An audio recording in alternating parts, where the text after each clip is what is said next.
Welcome to the Friday Habit with Benjamin Manley and Mark Labriola II. The Friday Habit is for creators, entrepreneurs, and agency owners looking for actionable ideas on how to grow their business and be more profitable. We'll pull from our combined knowledge of over 20 years and interview thought leaders that will inspire you and give you the motivation you need to kick your business into high gear. Buckle up. It's Friday. Finger guns. Hey, everybody. Welcome to the Friday Habit. And today, Ben and I have the honor of having Jacob McMillen on the show. Welcome to the podcast, Jacob. Hey, thanks for having me. Great to be here. Yeah, so glad that you wanted to spend your Friday with us. And hey, for those of you who are listening, Jacob McMillen is a copywriter with 5 consecutive years of 6-figure freelancing and is the #1 Google search ranking for copywriter. With entire industries going under and millions of people out of jobs they never liked in the first place, Jacob McMillen is on a mission to help aspiring entrepreneurs discover the pandemic-proof skill of copywriting and learn how to trade in their freelance side hustle games for a real, reliable business model. So if that doesn't get you excited, I don't know what's going to get you excited. That's right. Woo! So, Jacob, we never met. Where are you right now? Are you in Atlanta, New York, LA? I'm down in San Diego. I moved here about 3 months ago. It was one of those quarantine change your life decisions. Just had to get out of NorCal where I was before, and life's too short not to enjoy good weather, man. So here I am. Yeah, that's awesome. Right. What are you from California? Then did you grow up in California? Yeah, originally from the Bay Area. Okay. My family moved out to the Atlanta area when I was, still in high school.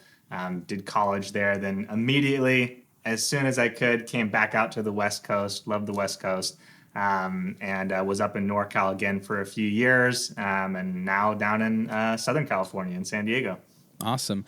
Now, why San Diego? I mean, why didn't you go to like Florida or Austin or someplace like that? Yeah, so I absolutely cannot survive humidity of any sort. Complete wimp when it comes to heat and moisture in the air at the same time.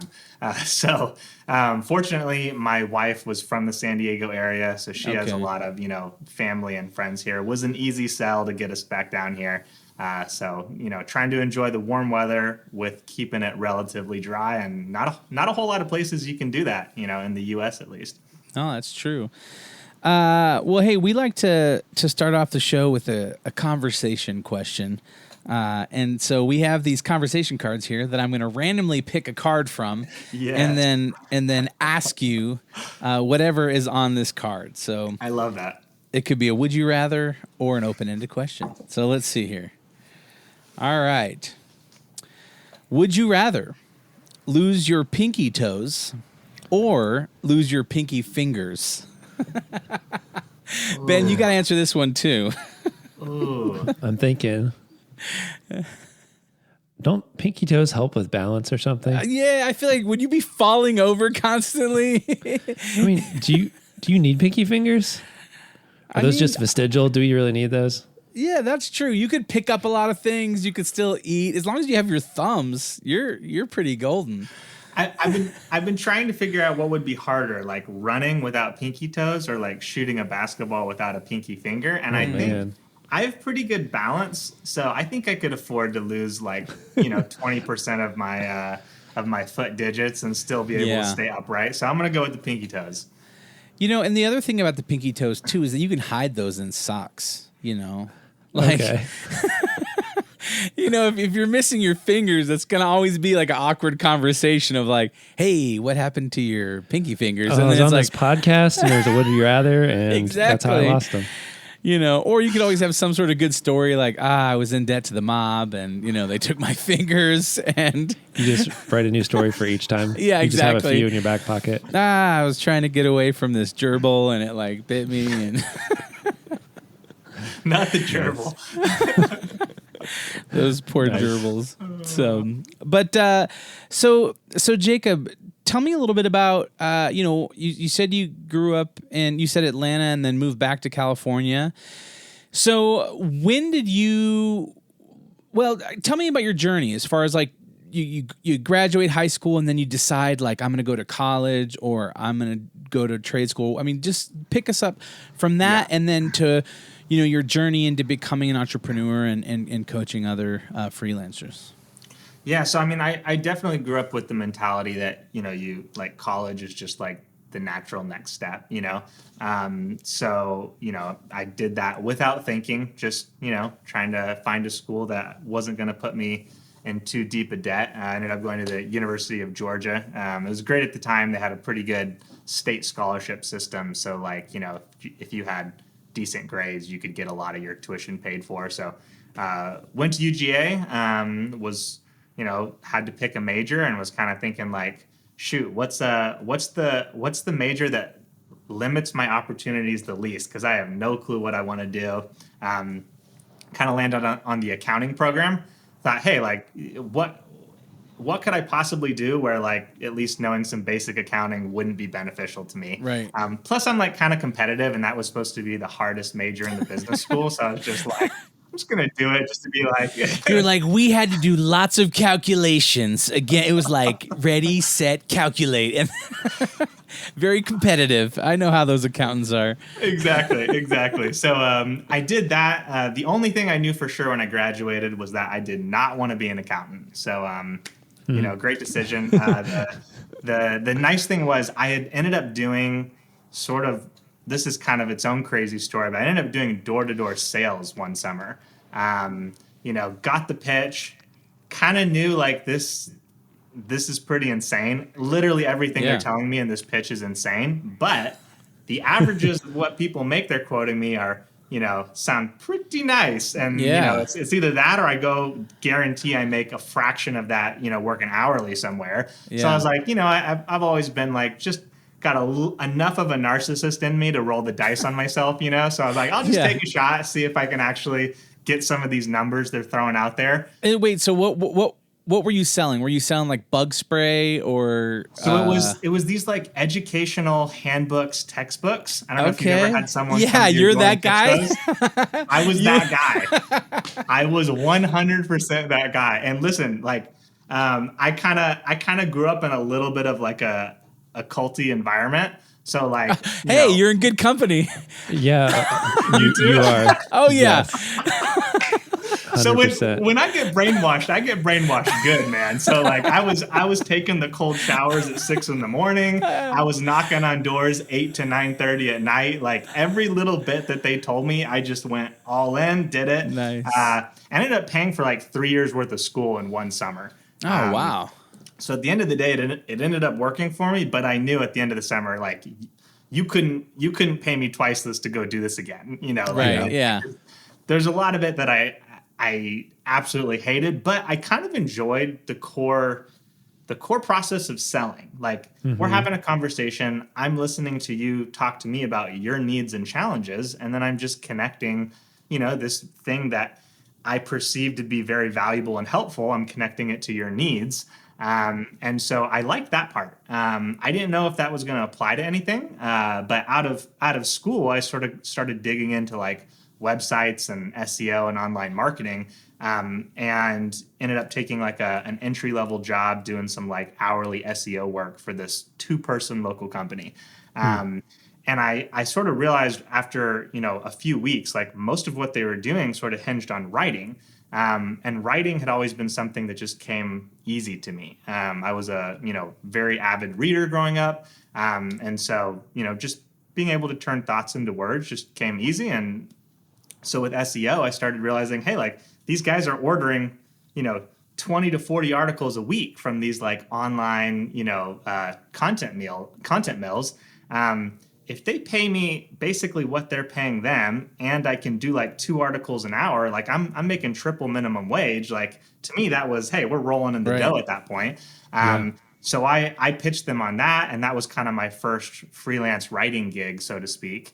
And about a year later, I discovered the word copywriting, and realized, hey, this is just like asynchronous sales, right? It's like, it's exactly the sales process we're going through. And only now, instead of like having the benefit of being able to listen to someone and have them tell me their needs, I just kind of need to do a little more legwork to figure out what those are ahead of time. But we sort of already did that in that sales job anyway, because, you know, we already kind of knew what the parents' issues were going to be that we were gonna hit on. So, Right. so I realized pretty quickly, like, that was kind of going to be the career for me. It combined, you know, a natural talent that I had plus this sales process that I enjoyed, and I realized, like, literally anyone making $1 online was using copywriting. Like, Right. there's almost no customer journey online that doesn't include some form of copywriting. So it's like, hey, like, this is a good long-term career. And yeah, that turned into, you know, about 8 years of freelancing. And Now, so did you graduate college then?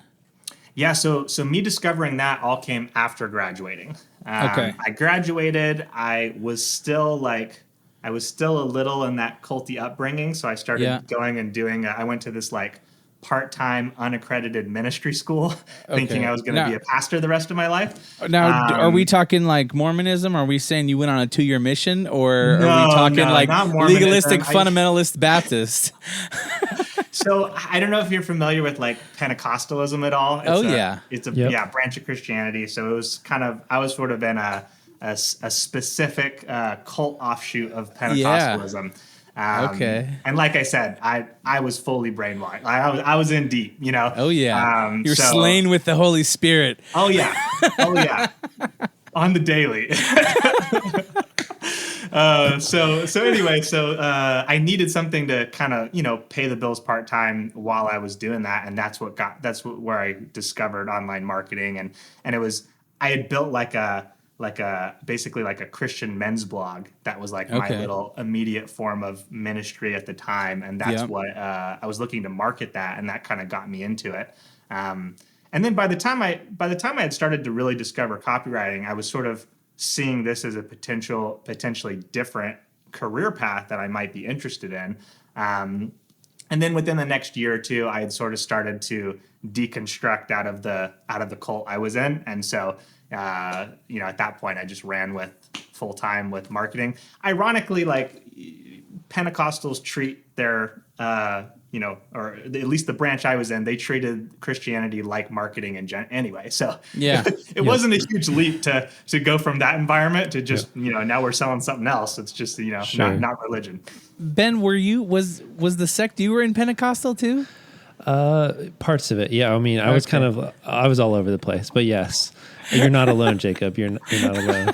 I love it, man. Yeah. Listen, you got to go back to the episode, where we discussed like last episode. Yeah, it's or like maybe the last 2 episodes ago. We go through Ben's whole story about Jewish cult dancing and like all sorts of awesome stuff. So I'm so excited.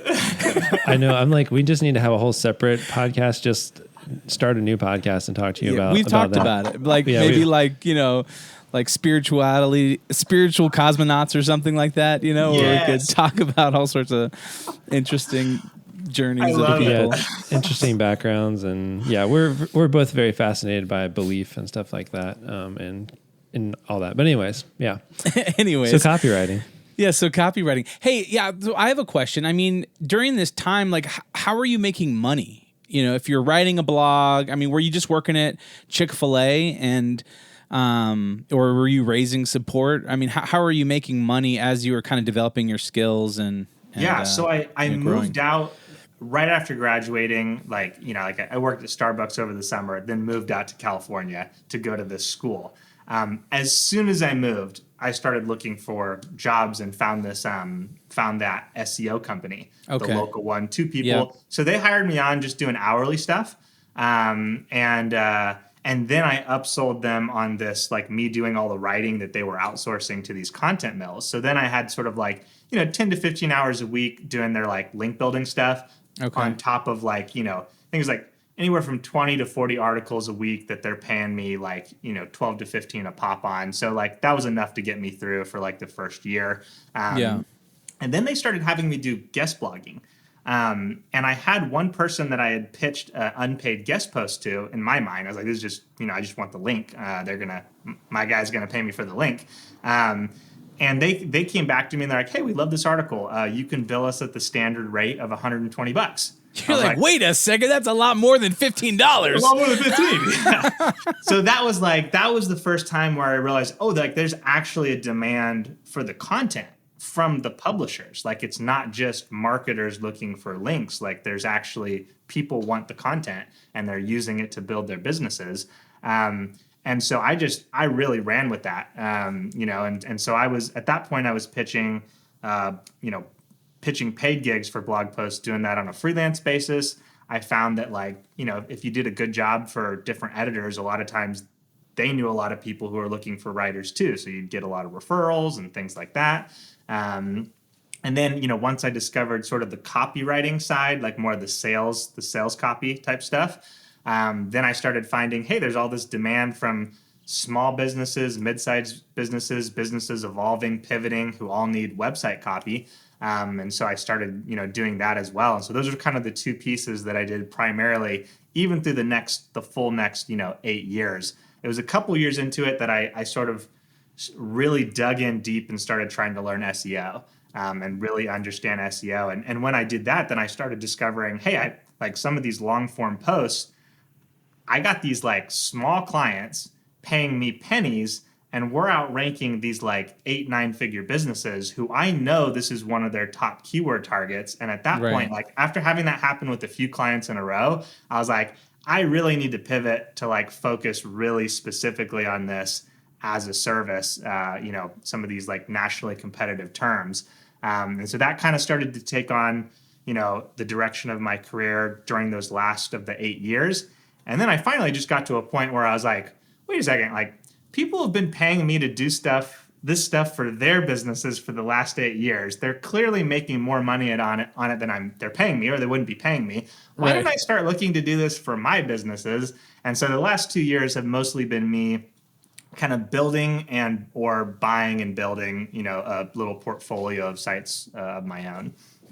Nice. So during that 8 years, I mean, when you were writing and creating content, doing SEO and stuff like that, I mean, were you making a good enough living to buy macaroni and cheese and Top Ramen and stuff like that? And you were just kind of content, and you decided you're not going to get your CPA, and you're just going to kind of be a freelancer and have that flexibility and all that.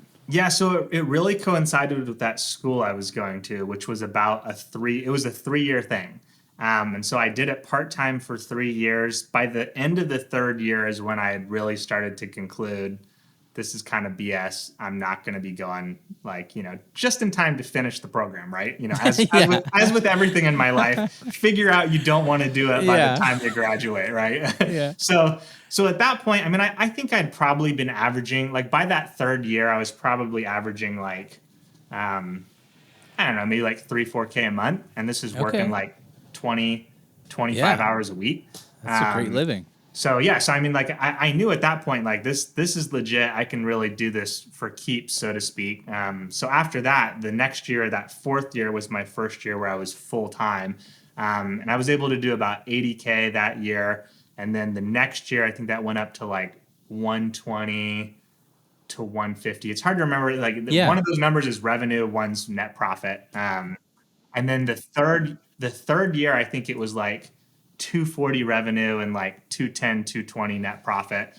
So it's jumped up pretty quick. And I sort of figured at that point that that 300K would probably be the hard cap for me, as a service provider, where just the time for money exchange. Yeah. And so before I even hit that, when I hit that 240, I started looking for ways to really dig into some skill sets that I could use to run my own businesses. And so the next year I pitched myself doing sort of an outsourced head of SEO thing for this one client, where they were going to give me a 16K budget per month to work with to grow their content marketing. So I took a 40% pay cut to go do that, because I thought I'd learn more doing that. And I did, learned a ton over that next year and a half, and then, kind of switched back to freelancing for a little bit. And then I was like, now's the time to go all in on building my own businesses, with this stuff. So I stopped pretty much all freelancing at that point, and just, zoned in on building some things of my own. Yeah. So you say businesses. What are those businesses? Yeah. So I have the biggest one is my jacobmcmillen.com sort of brand, where I teach people how to do the, freelance writing like I did, with really an emphasis on client acquisition, because that's the thing that like I feel is the biggest bottleneck for most writers. It's not their writing skills, it's their ability to consistently land clients. And it's something that I had figured out pretty quickly coming in from a sales background. And it's why I was 80K first year full time versus fourth, fifth year. And so I focus mostly on that. That's the biggest one. And then what I started doing is taking like anywhere from like 50 to 80K and buying other websites on like Empire Flippers or stuff that like had a good SEO base. I didn't want to go through the process of building it from scratch because that just takes forever. So I'd buy ones that were, already doing like 1-2K a month, and then just start growing them from there with SEO and better copy and stuff. So I have a little extremely random collection of these sites where I just like the numbers, and, it's a mixture of me working on them and contractors that I bring in to do pieces that I don't want to do. Are they mostly like e-commerce sites they kind of run themselves, or is it more like the staff with them, or is it just a variety? So there's a recipe blog. There's a like cookware affiliate blog. There's a RV rental blog that I just purchased, like a vegan recipe one. I think there might be one more that I'm missing. It's a little small portfolio, but a lot of stuff kind of in the food space, because I who doesn't like to eat? Yeah, and it's very limited what you can do with them in a lot of ways. So they always have better numbers than like I never go in looking to purchase another recipe blog. I just dig into the numbers, and they always have better numbers than everyone else for what that's being asked. So I'm just like, right. I continually get like manipulated into buying more and more of these food blogs. Like you can't resist. It's too good. I can't resist it, man. Yeah. But I do feel like the food blog is one of those that it's like, it's very stable in the sense of you always have new people who are getting interested in food and searching for recipes and searching for, different kinds of things. And so I could see how that definitely could be, beneficial. That's the thing. It's such a high volume of mostly one-off traffic, and nobody really knows how to make use of these visitors, or at least a lot of the sites I buy, they don't really know how to like connect any of those to an ongoing brand experience. So I'm always just like, man, like if I can't do anything with this, I'm going to still be getting just these massive raw traffic numbers that are just so hard to ignore, coming from spaces where raw traffic's a lot harder to get, And then if I do, like, if I could even get like, if I can even get like 5 to 10% of these to come in and like buy a product, like that just really blows the top off the income potential. Interesting. And so I haven't been able to spend as much time growing those over the last year as I was hoping to, kind of combination of second kiddo. I don't know if you're familiar with colic at all, but second kiddo had colic in middle of the pandemic. So there's a lot more I have yet to get a test. But that's why I keep buying these blogs even before I get a chance to really, Now, with buying these blogs, is it like capital that you already have, or are you able to like get a loan out and buy a blog and then build it up to kind of pay off the loan? There's probably a pretty good way to use loans to like leverage and get more and more of them. I have like a decent percentage of my money in like sort of higher risk investments. So I like kind of tried to stay under leveraged with this buying. I think honestly that's probably the way to do it. But like the thing that led to me first buying my first ever website is I was about to drop like $60,000 on a real estate purchase like out in Oklahoma, and the cash flow on this thing, like the revenue was like $400 a month, on a $60K purchase, which is a pretty good return for most real estate investments. Cash flow would probably be like half that. But I was looking at that going, that I buy that's it. Like Yeah. You're not going to, you're going to double your rent in, backwoods Oklahoma next year. Right. It is what it is. It's stable. You're probably not going to lose the capital you put into that. And then I'm looking on Empire Flippers. I see this recipe blog going for $60K, and it's like, it's bringing in like $1,700 a month, very underutilized. And I'm just like that's 3 times, what you're making right off the bat. And if I can grow that, it's even more. Right. And that's one of those sites I barely touched it after I bought it, and it was up like 50% in revenue over the next year, So it's just like at that point, you get that bug, and then, there's a lot of really smart real estate investors that make a lot more money than I do. But, for me, I got suckered into this whole website thing, and, so it's worked out well enough so far that I'm just continuing to double down on it. Yeah, that's awesome. That's so cool. What, did you ever think to like grow like a big agency or, hire a bunch of copywriters and build a big team? I mean, was that ever something on your roadmap, or has it been something that, run and gun, having a small company, makes sense for what you're doing? Yeah, so I actually did that for about half a year. Okay. After I sort of did that outsourced head of SEO for that one company, we got really insane results in the first 9 months. And so I pitched them on doubling that to like, $35K a month. And then when they went with that, I had to kind of build a little team to deliver those assets, the deliverables for that contract. So I went out and did that, got some people, got some freelancers, and then eventually like a project manager to manage them. And I went out and landed a few more content marketing clients as well, because I didn't need all the work for the one client. So I was like, hey, this is my chance to sort of go with an agency here. Did it for about 6 months and just absolutely hated it.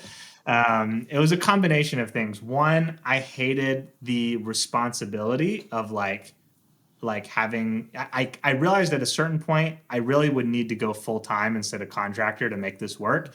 And I just was terrified of the idea of having a bunch of people's livelihoods on my ability to focus and make the right decisions. I discovered this last year that I have ADHD, which I had not realized before, but I think that factors into it as well. Like it's my career has always been run and gun, and it wasn't until I was comparing that against the rigidity of building an agency with multiple staff that I realized I really thrive with the, hey, like I can make a decision that blows up in my face today and just build it back tomorrow, like no big deal, Whereas with when you got a bunch of people, like I think some people do that, but for me, like I would never be able to operate that way, knowing that like my decisions are gonna potentially negatively impact someone's lives. So it was that, and then it was also too, I really love like the actual work. Like I like doing the writing, I like doing the strategy, I like digging into client problems going on in my own business, fixing stuff. And when you're running an agency, you don't really get to do a whole lot of that, or at least for me, I found most of my time was going to, hiring, onboarding, managing, editing, fixing stuff that should have been done right if my system was better, not stuff that actually really needed an expert look, So I just kind of a combination of those things. I realized that an agency, wasn't for me. That was one of the more lucrative 6 months of my career. Like it definitely, I see the potential there in terms of revenue, but I just knew from like an ongoing life satisfaction level that it wasn't going to work for me. Yeah. And that's what I think that's one of the most important things, right? It's like, it's not always about growing some sort of giant, business and having tons of employees. A lot of it is about like, what kind of lifestyle do I want to create for myself, and, what kind of, experiences do I want to have and do I want to give to other people? And so, yeah, I definitely think that it's a very unique thing, and it's a decision that's not for everybody, because I know a lot of creatives who are probably better at a lot of things than I am, but I think I had a passion for growing the business, for networking and building relationships, and then now it's like how can I enrich my employees' lives and how can I grow my team in order to have more impact and all those other kind of things. So I think it's something that the goal of every entrepreneur shouldn't be to grow a giant company and have hundreds of employees, because maybe the goal is just to, save money and pay your bills and travel with your family and enjoy life, And so I always find myself like, struggling with that, balance of like, oh, I want this really, big thing, but I also want all this autonomy and freedom. Yep. Totally. Yeah, it makes a lot of sense. Yeah, there's always that shiny thing or almost like FOMO of like, hey, that person's doing that. Maybe I should try that, or maybe I should do this instead. But it's so important to kind of know yourself and what you really want out of things. All right, we're going to pause this conversation here. Go to thefridayhabit.com. There you can find show notes for this episode. There you can also find links to our websites and ways to get in touch.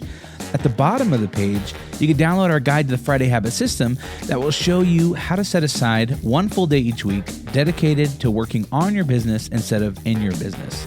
If you're not already, make sure you subscribe. If you enjoyed this episode and want to hear next week's episode, subscribe so you get notified. Also, leave us a review in Apple Podcast app or wherever you listen to your podcasts. And if you want to potentially be on one of our episodes with a question you ask us, go ahead and record a quick message in your phone, voice memo, and email it to hello@thefridayhabit.com. Until next time, live every day like it's Friday.